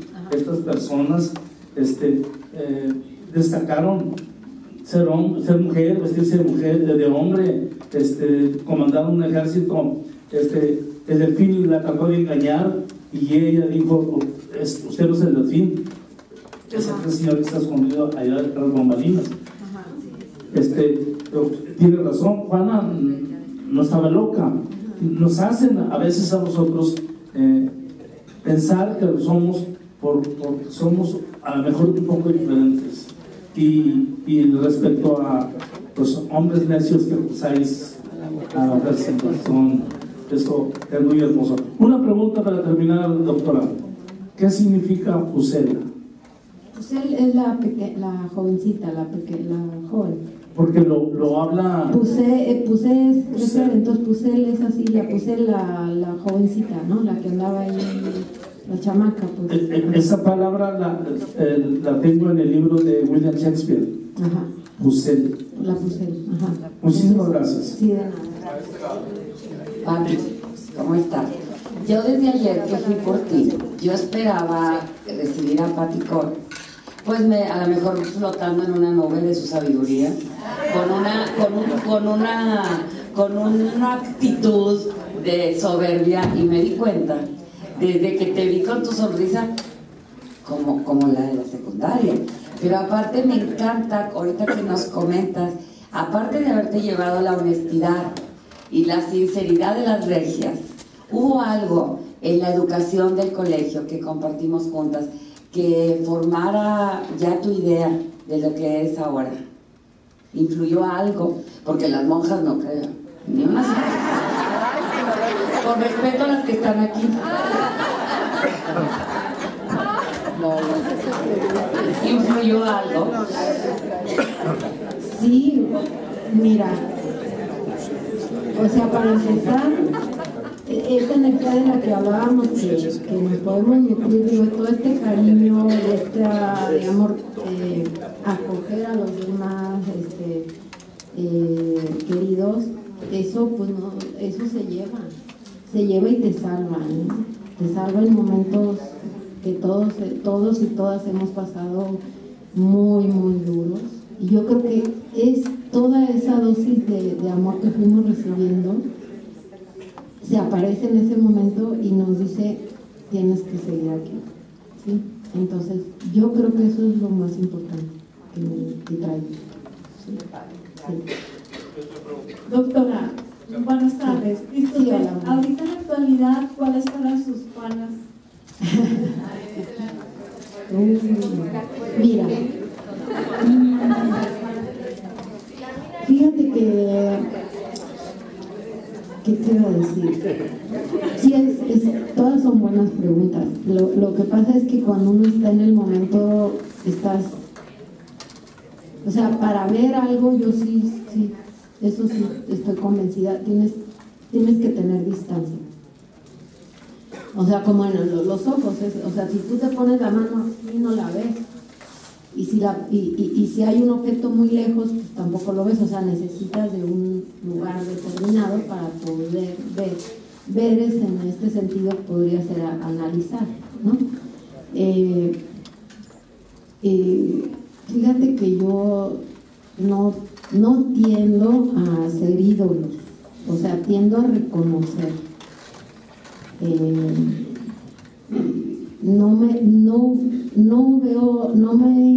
Lo primero que yo veo no son las jerarquías de la gente. Yo escucho a la gente y la observo, cómo es, cómo se trata a sí misma y cómo trata a los demás. ¿Sí? Y desde ahí yo empiezo a valorarla de manera diferente. O sea, de entrada, pues para mí de entrada todo ser humano merece respeto y tiene su valor, ¿no? De entrada. Ahora, ya cada quien pues aumenta su valor o lo disminuye, ahí sí ya cada quien, ¿no? Pero no tiendo a reconozco algunas acciones de algunas personas, mujeres, hombres, pero me cuesta mucho trabajo decir, este es mi gallo, como dicen, ¿no? O sea, me cuesta trabajo, porque con eso de que veo de un lado, veo de otro, veo la circunstancia, y digo, bueno, ella hizo esto, y además, ¿sabes qué? Conforme más vieja estoy, menos derecho y menos ganas me dan de juzgar. Sí, yo entiendo eso que me estás contestando, pero digo, sí, de hecho me lo estás contestando. O sea, pero de hecho reconocer ya es haber hecho un juicio de esa persona, o varios juicios para poder decir, esta vale, esta no vale, ¿sí? En ese sentido, sí, yo te contestaría brevemente, no tiendo a tener ídolos. Reconozco valores y acciones de ciertas mujeres y digo, bien, ¿no? Pero también veo el otro lado de la situación en la que pasó y así me la llevo, pero no te podría decir fulana de tal. Bueno, sí voy de acuerdo, Rosario Castellanos, todas estas escritoras mexicanas, políticas, o sea, en todos los ambientes hay mujeres notables como hombres notables también, valientes y con todas estas cualidades, pero actualmente yo no me ocupo de eso, francamente. A lo mejor es por la cercanía histórica, ¿no? O sea, que estoy metida en esta época y me cuesta trabajo hacer distancia para poder decir, mira, te recomiendo, o sea, bueno, yo admiro tal y tal y tal. Admiro acciones, pero así personas completas, en especial no. Digo, y no porque no lo merezcan, sino porque la merecen muchas personas, o sea, que no son notables. También esa es la otra, o sea, ¿qué es lo que rescata la historia? ¿Qué personajes rescata y qué otros pasan inadvertidos cuando pudieron haber sido? ¿Quién escribe la historia o las historias? Porque son muchas versiones, ¿no? Entonces, eso también quise yo hacer como otra versión de estas mismas personas, ¿no? Que se ha escrito, digo, hay libros de bibliografía sobre Juana de Arco. Y otra cosa que me llamó la atención es que uno de los mejores libros sobre Juana de Arco, ¿sí?, es escrito por una inglesa, fíjate, una inglesa. Entonces, no hay nacionalidades en ese sentido, ¿verdad? O sea, tú puedes admirar a una persona de otra nacionalidad, son seres humanos. O sea, ahora sí ya me vi como John Lennon, ¿no? De que imagínate una frontera, así, ¿sabes? Pero bueno, ya me salió la bitlemanía, pero bueno, es que sí, o sea, yo, pues, es lo que te podría contestar. Creo que no te contesté mucho, pero no, yo nomás quisiera aclarar, a lo mejor en relación a la pregunta que hacían, me imagino que cuando usted habla de decir que hay que hacer distancia, pues me imagino que se trata de poder reflexionar sobre la vida o sobre, ¿cómo se llama? Las acciones que tuvieron ciertas gentes, cómo repercutieron en la historia o en las vidas de muchas personas. Pero bueno, yo por eso me imagino que la historia, por eso se necesita que hayan pasado, no sé, 50 años, ¿no? Para poder hablar de poder calificar o juzgar una vida, ¿verdad? Pero bueno, yo nomás quisiera decir que cuántas personas en el anonimato todos los días son unos héroes ahí que están todos los días haciendo cosas maravillosas, ¿verdad?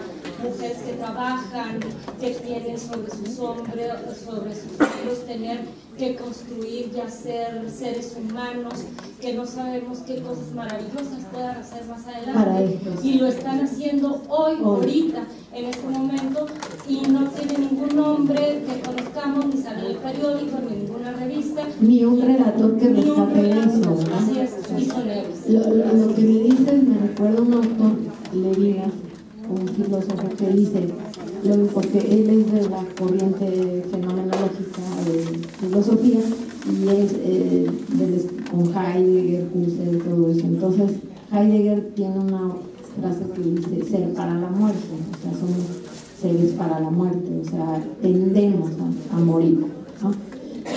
Y entonces Levinas dice, lo importante no es nuestra muerte, o sea, no es ser para la muerte, sino ser para después de mi muerte, o sea, ¿qué voy a dejar? Justo lo que estás diciendo ahorita, ¿qué voy a dejar en este mundo, ¿sí?, cuando yo me muera? Eso es lo que importa, ¿sí?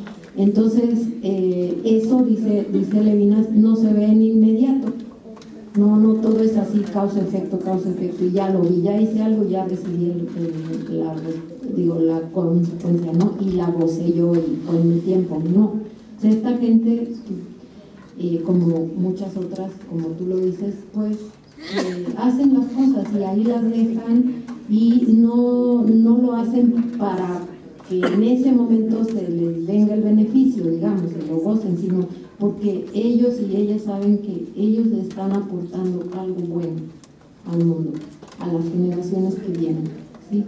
Y eso es lo que importa.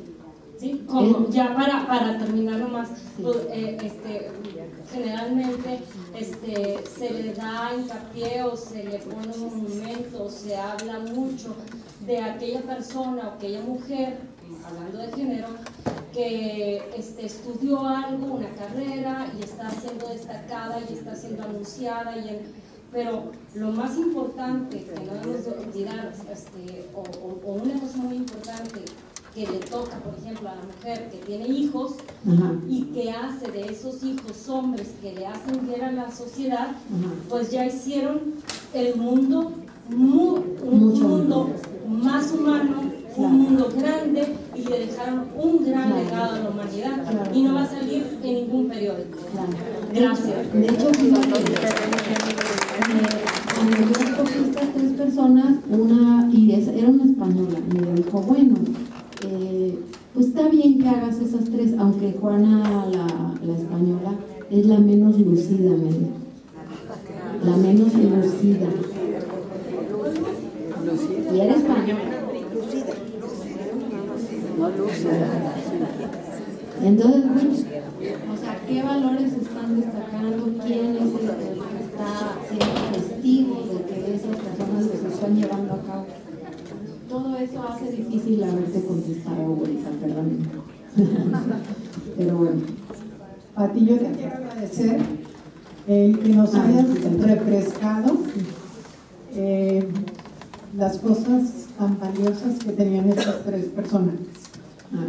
Para mí, me quedo con el que no vivieron para sí mismos, que defendieron sus convicciones y que a pesar de las críticas, de el perseguirlas, el maltrato y acoso psicológico de Juana de Castilla, ellas fueron fuertes hasta el final de su vida.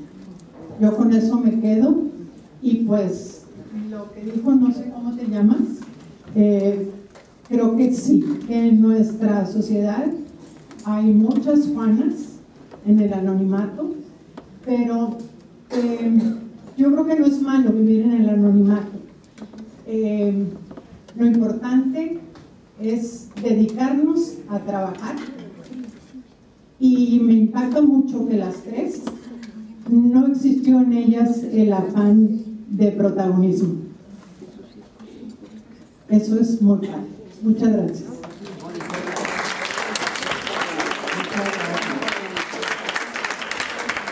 Gracias a todas por participar, por sus preguntas, todas han sido muy interesantes. Si en alguna queda alguna duda, bueno, aquí tenemos unos libros de Patti que nos hizo favor, no pudo traer más porque pesan mucho, pero aquí los tenemos a la venta.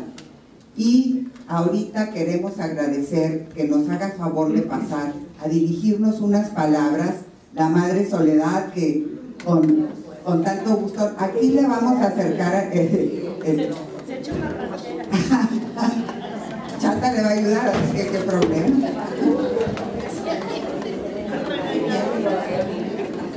Le vamos a pasar aquí el micrófono. Muy agradecida con el Señor mi Dios María Santísima de Guadalupe, por ver a mis niñas en grandes mujeres cultas haciendo el bien a la humanidad. Perdónenme. No, gracias por acompañarnos. Gracias por estar aquí con nosotros. Niña, nos hace favor también queremos que nos haga el favor de acompañarnos aquí. No. Buenos días.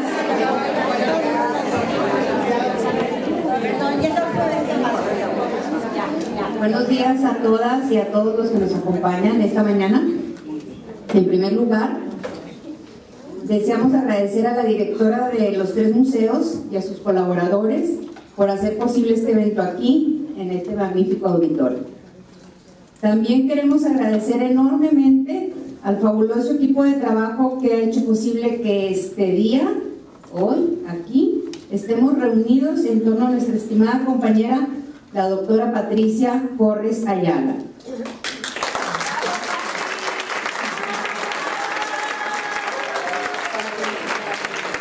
Este equipo está formado por Teresa Cavada, María Elena Camargo, Minerva Serna, Rosaelia de Hoyos, Moni Zavala, Connie Lozano, Irma Herrera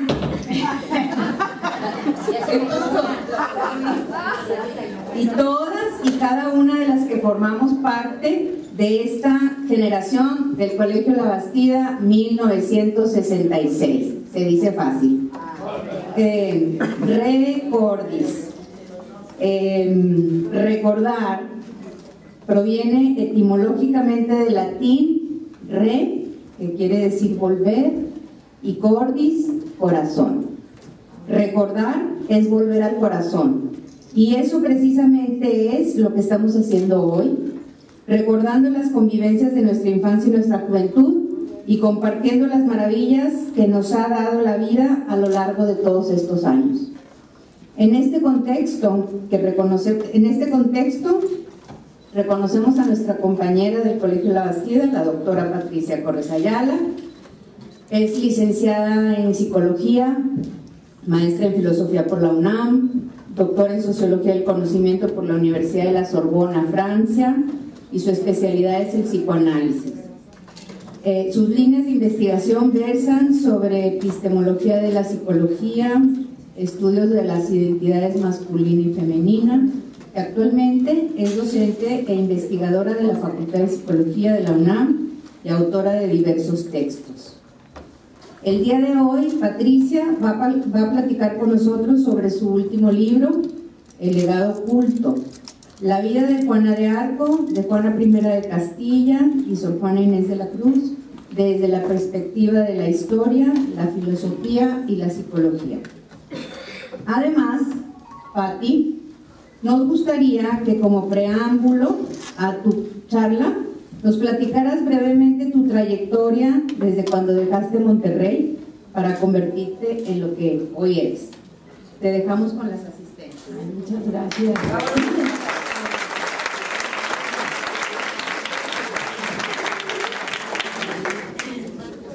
Yo quiero empezar agradeciendo todo el esfuerzo que significó para todas mis compañeras queridas el estar aquí juntas, el realizar un evento como este.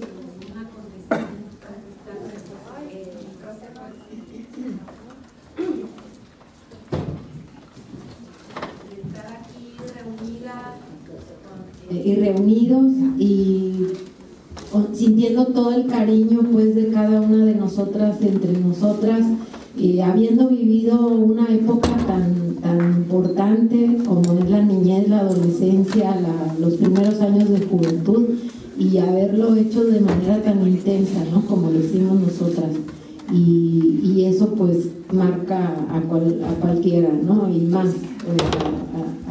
digamos a las que estamos aquí. Ahora, yo dejé Monterrey por causas del trabajo de mi papá y en realidad no lo dejé, o sea, me lo llevé porque de hecho ahorita le comentaba a mis a un grupo de amigas que me quedé platicando, que yo allá en México me decían, es que tú eres de Monterrey, porque yo, no hombre, y la Rotonda, y así, ¿no? Dice Rotonda, tú eres de Monterrey, porque se dice Glorieta y cosas así, ¿no? Entonces, en realidad yo me llevé a Monterrey, o sea, y la verdad sí me costó muchísimo trabajo adaptarme al DF. Llegué a una escuela de monjitas al Motolínea porque me faltaba un año de la prepa, o sea, yo terminé segundo y entonces me fui para allá el plan de tercer año, entonces, de 3 años. Entonces a mí ese año me costó muchísimo trabajo, extrañé mucho mis compañeras, mi colegio, el espacio de libertad que yo sentía, o sea, el espacio físico del colegio que era hermoso y el espacio de libertad y de tanto cariño y tanta convivencia con mis amigas, eso lo extrañé muchísimo y me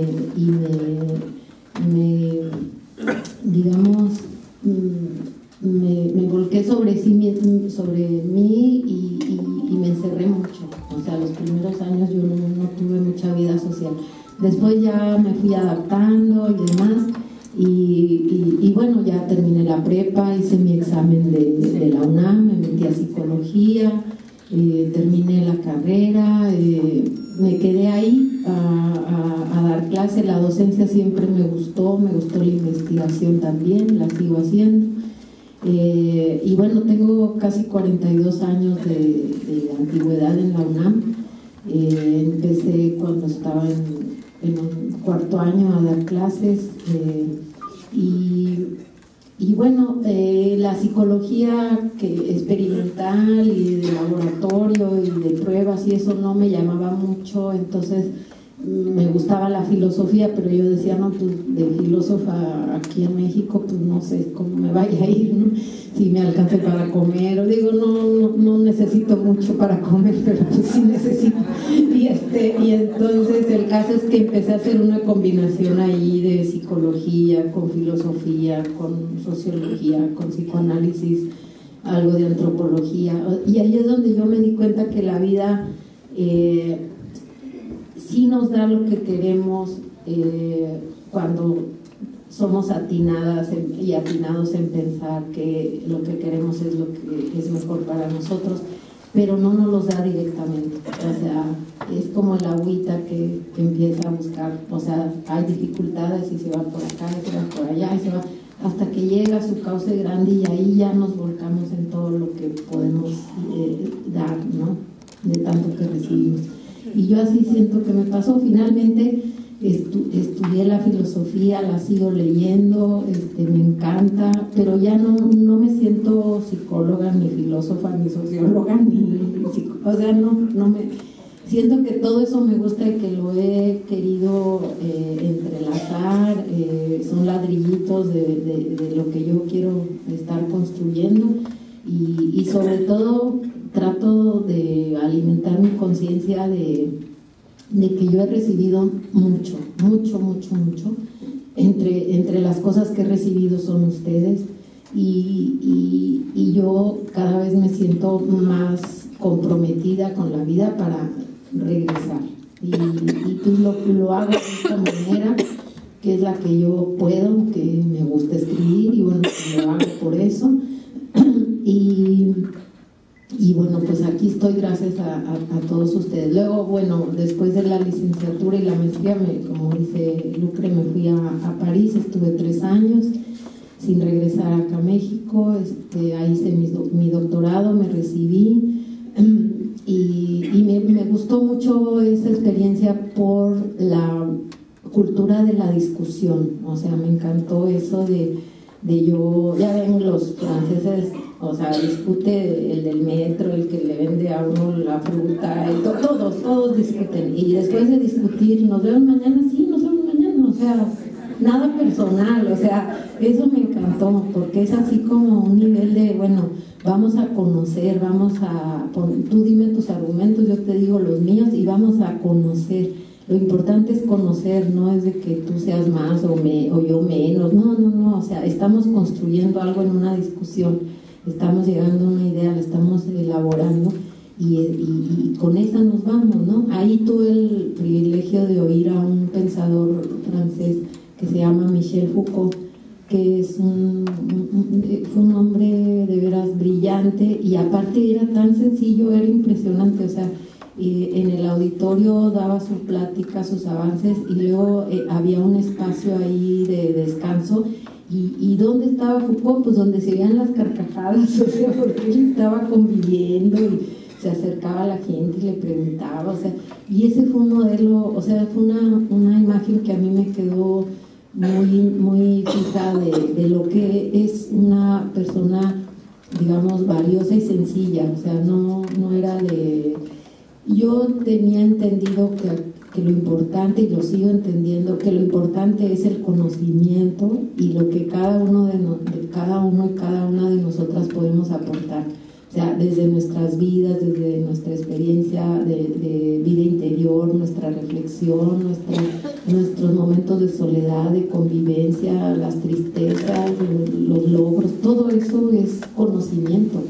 Y aparte, bueno, lo que hemos leído de los demás que han dejado ahí su testimonio, pues es algo que nos aporta para no empezar de cero, sino no sabía leer ni escribir.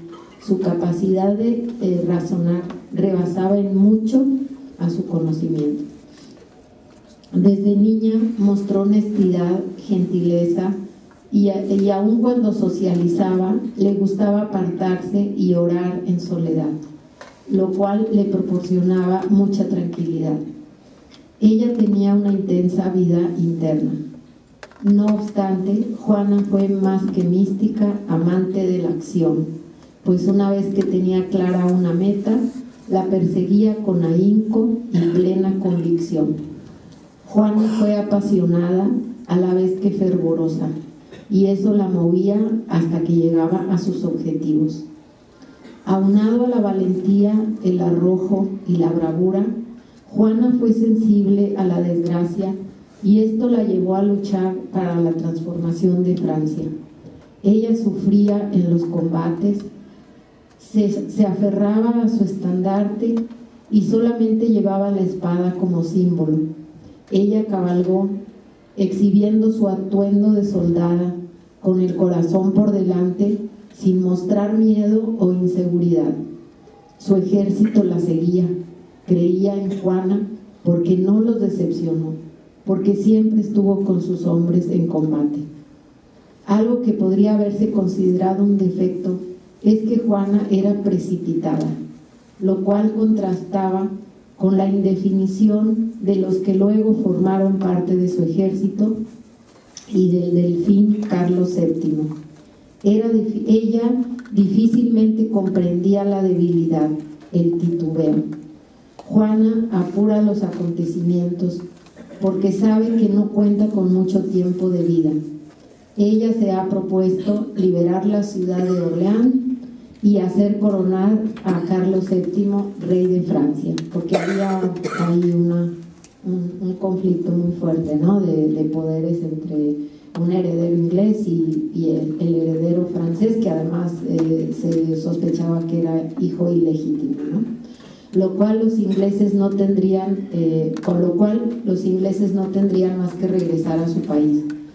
Ese rasgo de Juana, el de ser desesperada, la hacía en ocasiones imprudente, poco ceremoniosa, impertinente y con actitudes arrogantes. Era una jovencita, ¿no? De 17 años cuando empezó a luchar contra los ingleses. Ella tenía muy claro que su única autoridad era el Rey de los Cielos. Ella decía eso: yo nada más obedezco al Rey de los Cielos, con el cual se comunicaba y a quien decía obedecer ciegamente. Por su religiosidad y su fervor, Juana puede ser reconocida como santa, que de hecho lo fue, reconocida como santa, pero ella más bien se identificaba como guerrera. Y cuando hacían alusión a sus dotes de predicción, así como a su figura emblemática, ella respondía con actitudes burlonas, se reía: no voy a desaparecer, no te voy a hacer nada, si me echas agua bendita no va así a quemarse o algo por el estilo. O sea, ella se burlaba de eso, ¿no? No continuar la reflexión de diferentes problemas que nos interesen a nosotros, ¿no? Entonces, esas dos cosas yo aprendí básicamente en Francia, o sea, en París. Es la cultura de la discusión, ¿sí? Y esta cuestión de que el conocimiento es lo que importa. O sea, las personas que lo portan, digamos, pues son eso, son portadoras del conocimiento, pero no son dueñas del conocimiento. O sea, es para transmitirlo, es para compartirlo, es para hacerlo cada vez más grande y es un legado humano, o sea, no es un legado personal. Y bueno, pues ya me reincorporé a la UNAM en mis actividades, sigo dando clases, sigo escribiendo, y yo escribo pues para que me lean y para que me digan si les gustó, si les interesó, si les sirvió, y para compartir un poco de todo lo que, como les dije ya antes, siento haber recibido de la vida en mis diferentes momentos que llego hasta ahora, ¿no? Y bueno, pues para mí es de veras un placer que no puedo describir el estar aquí con ustedes, y voy a dar lectura a un escrito de, digamos, una especie de reseña de este trabajo que salió en septiembre. Es el 7º trabajo que publico, y ya está otro ahí en el horno, a ver, espero que este año salga, pero bueno, por lo pronto hablo un poquito de esto. Espero que después haya tiempo para comentarlo, y espero que sus expectativas se llenen con lo que les voy a ofrecer ahora. Bueno, entonces, de nuevo aquí, entre las compañeras de mi niñez y mi adolescencia, a quienes no he olvidado, en la ciudad que viví desde que cursaba la primaria y me despedí de ella casi al término de la preparatoria. Hoy, gracias a una amable invitación de estas hermosas amigas, me fue posible este reencuentro, el cual quiero gozar al máximo. Traigo conmigo un relato que habla de 3 figuras que me conmovieron por diferentes cualidades y a la vez debido a ciertas semejanzas entre ellas. Se trata de mujeres que vivieron diferentes épocas en diversos países y que tuvieron un papel destacado en las sociedades. Juana de Arco, Juana I de Castilla y Sor Juana Inés de la Cruz. Hablemos pues de tan impactantes mujeres. Juana de Arco fue una joven que vivió la invasión inglesa a su tierra natal, en lo que se conoció como la Guerra de los 100 años, la cual se llevó a cabo durante la Edad Media entre Inglaterra y Francia. Se trata de una campesina que ayudaba a su familia en las labores de cuidar a los animales mientras pastaban.